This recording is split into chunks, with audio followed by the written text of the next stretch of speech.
오늘 본문에 보면 온 땅이 떨었다는 말이 나오고요, 또 산들이 밀랍같이 녹았다라는 말이 나오죠. 4절에 그의 번개가 세계를 비추니 땅이 보고 떨었도다. 5절에서는 산들이 여호와의 앞 곧 온 땅의 주 앞에서 밀랍같이 녹았도다. 자, 그런데 이 땅과 산들이 누구 앞에서 떨고 누구 앞에서 녹았다고 말합니까?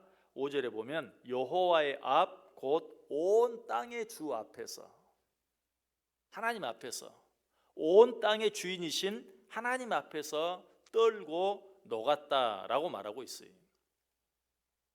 자, 그런데 여기서 우리가 먼저 알아야 될 것은 하나님 앞에서 떨고 하나님 앞에 녹았다고 했는데 생물, 생명이 있는 생물, 뭐 사람이나 짐승이 그렇게 했다는 게 아니고 생명이 없는 산과 땅이, 무생물들이 그렇게 했다라고 말하고 있어요. 그런데 문제는 무엇입니까? 무생물들인 땅과 산도 하나님 앞에서 떨고 녹고 하는데 정작 만물의 영장으로 창조된, 하나님의 형상대로 창조된 인간들은 그 사실을 알지 못하고 하나님 앞에서 떨지도 않고 녹지도 않는 경우가 많다는 것이, 이런 우리들을 향해서 하나님께서 한탄하시며 하신 말씀이 있어요. 이사야서 1장 2절 3절에 하늘이여 들으라, 땅이여 귀를 기울이라. 여호와께서 말씀하시기를 내가 자식을 양육하였거늘 그들이 나를 거역하였도다. 소는 그 임자를 알고 나귀는 그 주인의 구유를 알건만은 이스라엘은 알지 못하고 나의 백성은 깨닫지 못하는도다.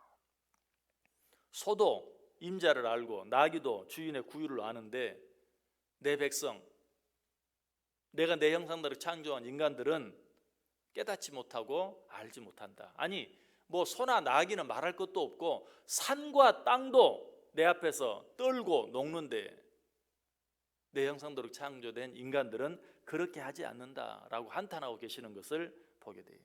여러분, 이 세상에서 가장 큰 죄가 있다면 어떤 죄일까요? 뭐 수많은 죄를 이야기할 수 있지만 자식이 부모를 인정하지 않는 죄, 이것보다 더 큰 죄는 없을 거예요.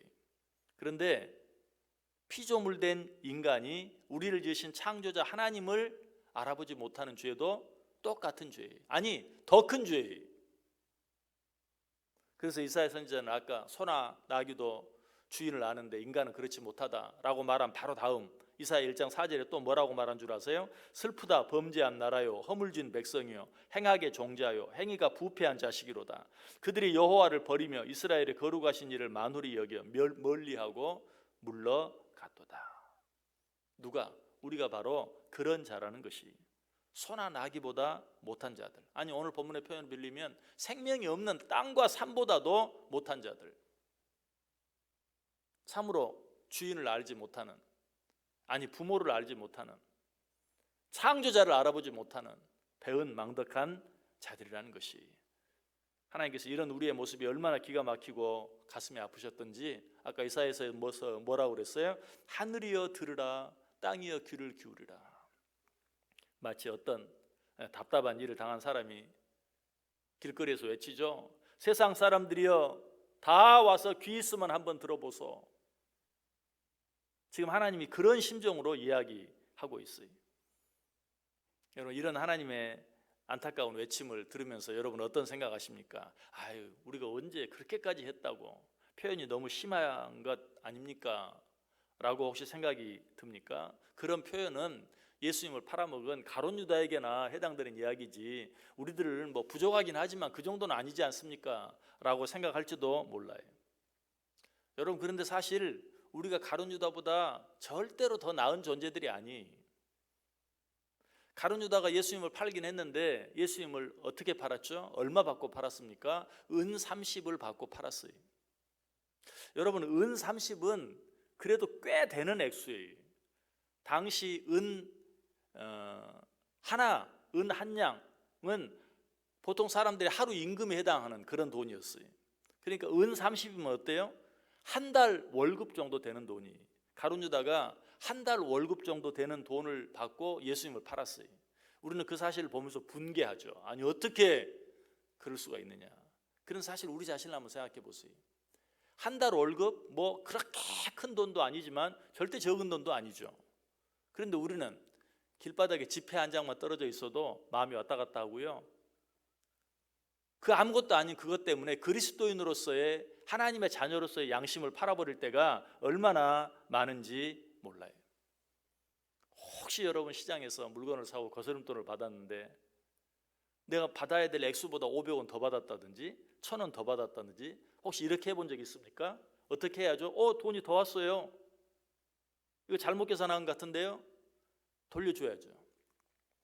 그런데 혹시 실수로 잘못 받은 500원 더 받은 1000원 더 받은 거스름돈에도 마음이 왔다 갔다 하고 그냥 모르는 척.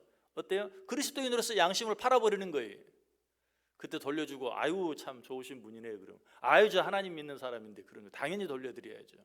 이렇게 해야 될 사람들이 그냥 단 돈 500원짜리 동전 하나 1000원짜리 지폐 한 장에 마음을 팔아버린다.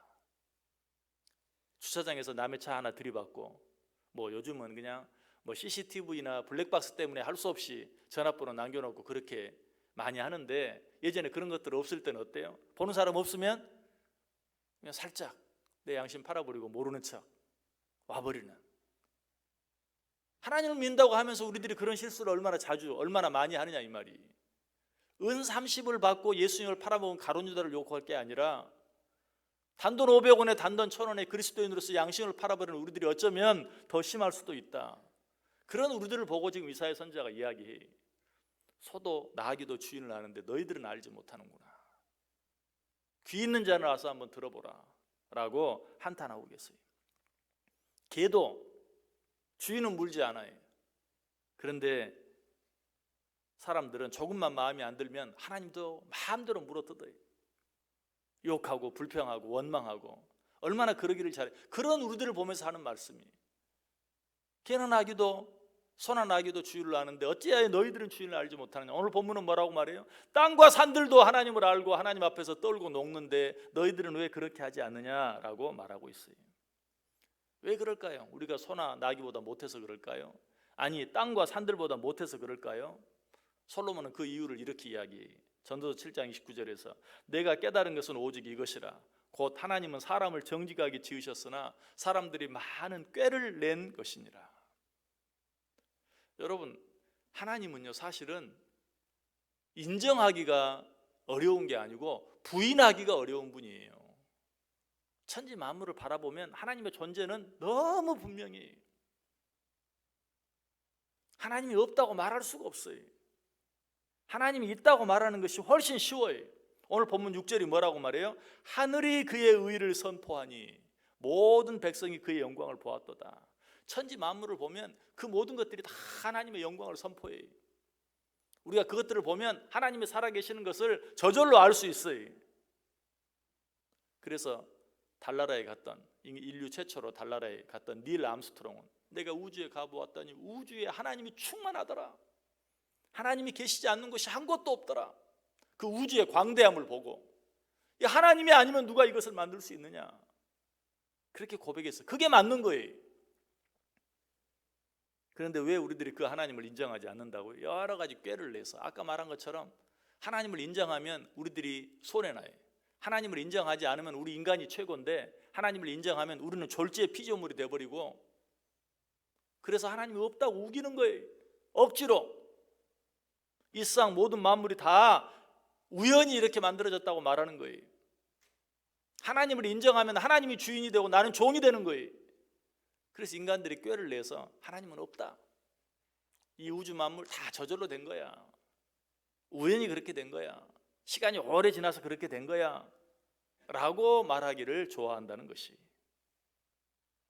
여러분 오늘 하루 어떻게 살기를 원하세요? 생물인 소나 나귀는 물론이고 무생물인 땅과 산들까지도 제 주인을 알아보고 인정하는데 여러분은 어떻게 살기를 원하세요?